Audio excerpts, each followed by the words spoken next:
श्री शिवाय नमस्तुभ्यम। हर हर महादेव। सावन का दूसरा सोमवार 21 जुलाई को है। श्रावण मास का जो दूसरा सोमवार होता है वो देवी माँ का तत्व होता है, माँ दुर्गा, माँ भवानी का होता है।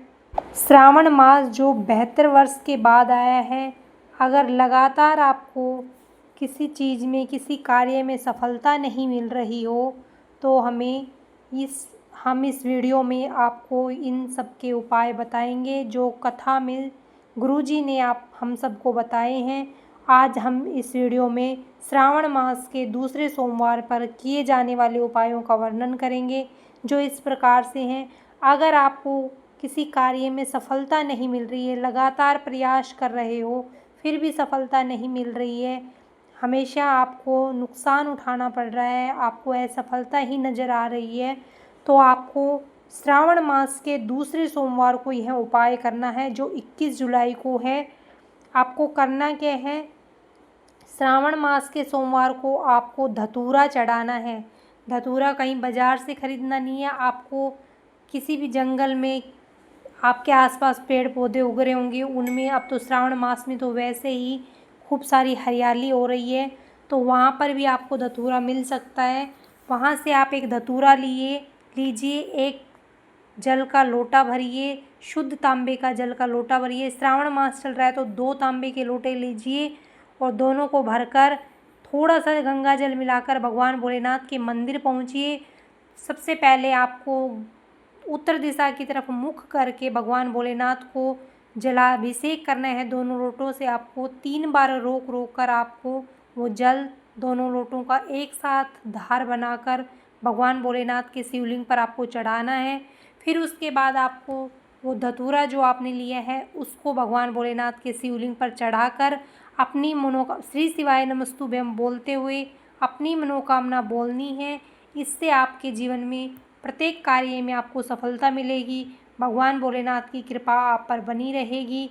प्रत्येक कार्य आपके बनने शुरू हो जाएंगे अगर आप इस श्रावण के महीने में ये उपाय करते हैं तो आगे चलते हैं। हमारा अगला उपाय है, जो व्यक्ति बहुत गरीब हो, आर्थिक तंगी बढ़ गई हो, लक्ष्मी आ ही नहीं रही हो, बहुत तकलीफ़ में हो, बहुत कष्ट में हो, बहुत ज़्यादा कर्जा हो गया हो, तो हमें करना क्या है, बेलपत्र के वृक्ष के नीचे आपको सोमवार के दिन, जो श्रावण मास का सोमवार अब दूसरा सोमवार आएगा, उसको आपको शाम के समय प्रदोष काल में थोड़ी सी शक्कर या थोड़ा सा गुड़ और एक घी का दिया लेकर भगवान शंकर का, माता पार्वती का जो बिल्वपत्र है, जिस माता पार्वती के आंसू से उत्पन्न हुआ बिल्वपत्र का जो वृक्ष है उसके नीचे जाकर आपको वो थोड़ी सी शक्कर या आपने गुड़ जो भी लिया है उसको डाल दीजिए। जहाँ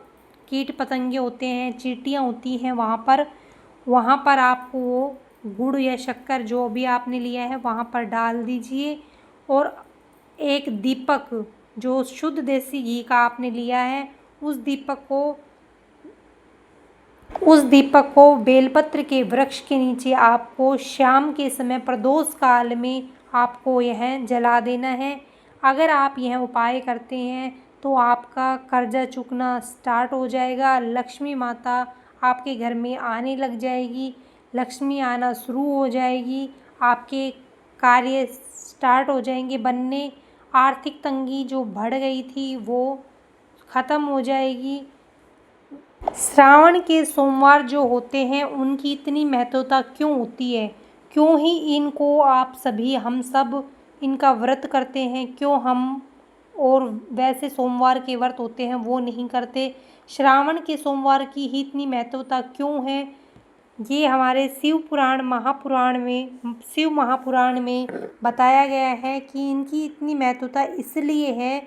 इस दिन भगवान महादेव का विवाह जब होने के लिए बातें चल रही थी तो भगवान महादेव का विवाह ख्याति देवी जो लक्ष्मी माता जी की माता जी हैं, वो माता लक्ष्मी जी की जो माता हैं उनका नाम है ख्याति देवी, वो महादेव से करना चाहती थी। लक्ष्मी माता का विवाह महादेव से वो करना चाहती थी, परंतु महादेव ने माता लक्ष्मी के मन की बात को पढ़ लिया था। माता लक्ष्मी भगवान नारायण को चाहती थी और भगवान नारायण से वो विवाह करना चाहती थी। और दोनों की विवाह की जो बात हुई, ये बातें भगवान महादेव ने माता लक्ष्मी के मन की बात जो थी वो पढ़ ली कि लक्ष्मी जी मुझसे विवाह न कर कर विष्णु भगवान को वो चाहती हैं, यानी कि नारायण भगवान को वो चाहती हैं। इसलिए महादेव ने ख्याति देवी से, ख्याति माता से लक्ष्मी जी के विवाह की बात नारायण के लिए करी। और यह बात जानकर लक्ष्मी जी को बहुत प्रसन्नता हुई कि महादेव ने मेरे विवाह की बात, मेरा विवाह नारायण भगवान से करने के लिए कहा है। मेरे विवाह का प्रस्ताव नारायण भगवान के लिए बताया है मेरी माँ को।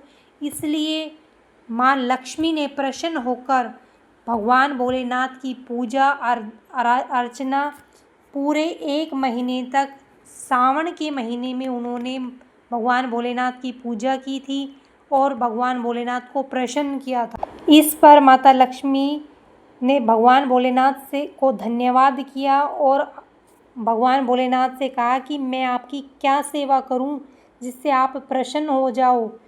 आपने मेरे मन की बात, मेरे नारायण की विवाह की बात, मेरी और नारायण की विवाह की बात बनवा दी है।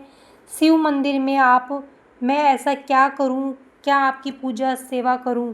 तो शिव मंदिर में सेवा पूजा की नहीं जाती, आपको बताई नहीं जाती, आपको स्वयं खुद से करना होता है।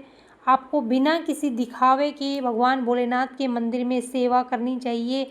झाड़ू पोछा सफाई, जो भी वहाँ पर गंदगी हो या फिर कोई भी चीज़ बिखरी हुई हो तो उसको साफ़ सुथरा करना चाहिए। इससे भगवान भोलेनाथ प्रसन्न होते हैं।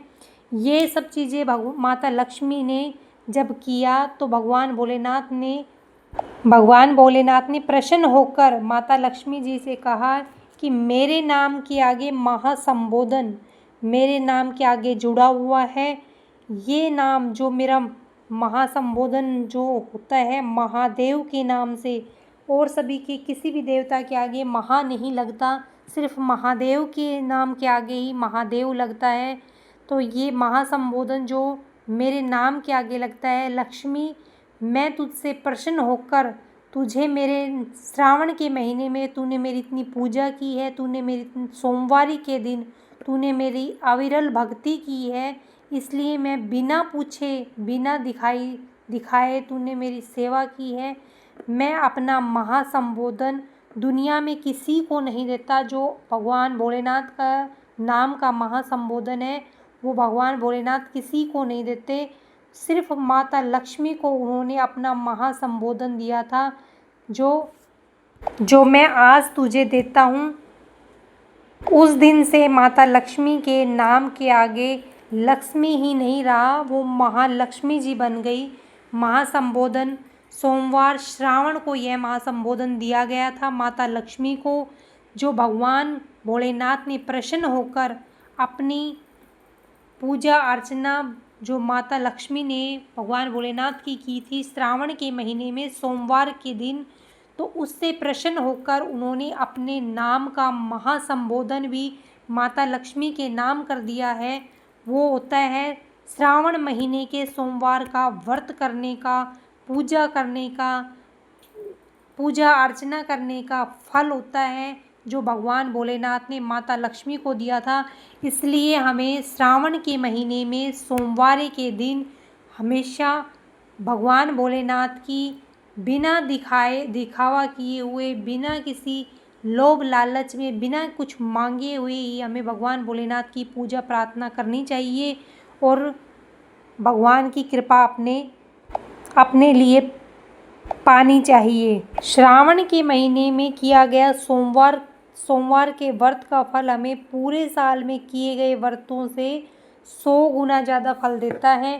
शिव के दरवाजे पर गए प्रत्येक व्यक्ति को वो दिशा, शांति और सफलता, ये 3 चीज़ें हमेशा बिना कुछ मांगे भगवान भोलेनाथ दे देता है। अगर आप भगवान भोलेनाथ के मंदिर में जाते हैं तो आपको वहाँ पर शांति, दिशा और सफलता, ये तीनों रास्ते आपके भगवान भोलेनाथ अपने आप खोल देते हैं। उनकी पूजा अर्चना करते हुए आपको ये सब मिल जाता है। अब आगे बात करते हैं कि भगवान भोलेनाथ को 5 बेलपत्र ही क्यों चढ़ाए जाते हैं। भगवान शंकर को जो पहला बेलपत्र होता है उसको चढ़ाने पर, जब आप पहला बेलपत्र चढ़ाते हो भगवान शंकर को, तो रिद्धि तुम्हारे घर में आती है। पहला बेलपत्र चढ़ाने पर रिद्धि आपके घर में आती है। दूसरा बेलपत्र आप जब चढ़ाते हो तो सिद्धि तुम्हारे घर में प्रवेश करती है। और तीसरा बेलपत्र जब आप चढ़ाते हो तो श्री गणेश जी भगवान आपके घर में प्रवेश करते हैं। चौथा बेलपत्र अगर आप चढ़ाते हैं भगवान भोलेनाथ शंकर के महादेव के शिवलिंग पर, तो नारायण भगवान लक्ष्मी जी के साथ आपके घर में प्रवेश करते हैं। और पांचवा बेलपत्र जब आप भगवान भोलेनाथ के शिवलिंग पर चढ़ाते हैं तो भगवान शंकर माता पार्वती के साथ, माता गौरा के साथ आपके घर में प्रवेश करती हैं। और आपके सद्कर्मों को देखते हुए, आपकी अविरल भक्ति को देखते हुए भगवान भोलेनाथ, माता पार्वती, गणेश जी, रिद्धि सिद्धि, लक्ष्मी नारायण भगवान जब आपके घर में प्रवेश करते हैं तो आपके प्रत्येक कार्य बनने शुरू हो जाते हैं। माता लक्ष्मी की कृपा आप पर बन जाती है। रोग दोष जो भी आपके घर में हो वो सब समाप्त हो जाते हैं। आपके जीवन की प्रत्येक बाधाएं दूर हो जाती हैं अगर आप श्रावण मास में भगवान भोलेनाथ को 5 बेलपत्र चढ़ाते हैं तो यह सब आपको मिल जाता है। आगे हमें समी के वृक्ष के पर भी आपके यहाँ कांटे होते हैं, बेलपत्र के वृक्ष पे भी कांटे होते हैं, आकड़े के फूल में भी, मंदार का जो फूल होता है उसमें भी आप जहर होता है, धतूरे के जो होता है उसमें भी जहर भरा हुआ होता है। तो एक इन सब में कांटे होते हुए और जहर होते हुए भी ये भगवान भोलेनाथ के शिवलिंग पर क्यों चढ़ाए जाते हैं। ये भगवान भोलेनाथ के शिवलिंग पर इसलिए चढ़ाए जाते हैं, भले ही इनमें कांटे और जहर हो लेकिन इनका भाव शुद्ध होता है। इनका जो मनोभाव है वो एकदम शुद्ध है। सत्य बोलने वाला ही हमेशा बुरा होता है। ये भगवान भोलेनाथ के ऊपर इसलिए चढ़ाए जाते हैं कि इन्होंने अपनी इच्छा को दबाकर समी पत्र जो समी थी उन्होंने भी अपने हिस्से की रोटियां तक भी दूसरों को प्रदान की हैं। इसलिए इनके भाव शुद्ध होने के कारण भी भगवान भोलेनाथ ने इनको वरदान दिया था कि इनके भाव शुद्ध हैं, इसलिए मैं इनको अपने ऊपर हमेशा चढ़वाऊँगा, हमेशा मेरी ये पूजा प्रार्थना करेंगे। इतने इनके शुद्ध भावों को देखते हुए भगवान भोलेनाथ ने इनको अपने ऊपर अर्पण करवा लिया। ये हैं भगवान भोलेनाथ की जो भक्ति करते हैं, अविरल भक्ति करते हैं, उसके परिणाम। इसलिए श्रावण महीने में आपकी की गई भक्ति आपको, प्रत्येक जो भी भक्ति आप करते हैं उसका फल आपको 100 गुना मिलता है। अब आगे जो शिवलिंग पर आप 3 उंगली फेरते हो, जो आप 3 उंगली फेरते हो उसका क्या महत्व होता है, वो क्या होता है। हम और आप यही समझते हैं कि वो त्रिकुंड लगाना होता है। ये त्रिकुंड लगाना नहीं होता। ये आज की कथा में गुरुदेव जी ने हमें बताए हैं ये उपाय। अगर आप त्रिकुंड लगाते हो, जब कोई पुरुष या स्त्री भगवान भोलेनाथ के शिवलिंग पर 3 उंगलियां फेरती है तो वो त्रिकुंड लगाना नहीं होता। शिवलिंग पर उसका वो 3 उंगलियां फेरना, उसका मतलब होता है उसने एक पार्थिव शिवलिंग का निर्माण करके उसका पूजन कर लिया है। जब आप भगवान भोलेनाथ के शिवलिंग पर 3 उंगलियां फेरते हैं तो उससे आप एक पार्थिव शिवलिंग का निर्माण करके उसकी पूजा करने का फल जो आपको मिलता है उसको, वो फल आपने प्राप्त कर लिया है। इसका यह फल होता है, हम सोचते हैं कि हमने त्रिकुंड लगाया है, इससे हमें पार्थिव शिवलिंग का निर्माण करके उसका फल हमने प्राप्त कर लिया है। अगर आप त्रिकुंड लगाते हैं तो आपका कोई विशेष कामना हो तो श्रावण के महीने में आपको शंकर जी को 108 चीज़ें अवश्य चढ़ानी चाहिए। आपको बेलपत्र, त्रिकुंड लगाना, भगवान भोलेनाथ को 2 लोटे जल से जलाभिषेक करना, धतूरा, समीपत्र, बेलपत्र, आंकड़े के पुष्प, ये सब भगवान भोलेनाथ के मंदिर में जाकर आपको भगवान भोलेनाथ के शिवलिंग पर जरूर अर्पित करने चाहिए। इनको देखते हुए कि इनको क्या क्या फल, इनकी भक्ति करने का इन्हें क्या क्या फल मिला, धतूरा चढ़ाने से हमें क्या फल मिलता है, आंकड़े के पुष्प चढ़ाने से क्या फल मिलता है, ये सब भगवान भोलेनाथ की कृपा श्रावण महीने पर जब आप ये उपाय करते हैं तो आपको दोगुना आपको इस भक्ति का फल प्राप्त होता है। अगर आप श्रावण के महीने में शंकर जी को 108 कोई भी चीज़ चढ़ाते हैं, जैसे 108 चावल, 108 गेहूँ, 108 मूंग के दाने, अगर कोई भी चीज़ जो भी आपके पास सामग्री हो वो 108 आप चढ़ाते हैं, शिवलिंग पर समर्पित करते हैं, तो ये एक विशेष फल देने वाला होता है। आपको इसका एक विशेष फल मिलेगा जो आप सोच भी नहीं सकते। भगवान भोलेनाथ इतना आपको देंगे अगर आप इस श्रावण के महीने में आप ये सब उपाय करते हैं, ये अविरल भक्ति भगवान भोलेनाथ की करते हैं, तो भगवान भोलेनाथ आप पर ज़रूर कृपा बरसाएंगे। ये थे हमारे इस वीडियो के उपाय। अगर आपको मेरी वीडियो अच्छी लगी हो तो like, share and subscribe, comment में श्री शिवाय नमस्तुभ्यम हर हर महादेव ज़रूर लिखें।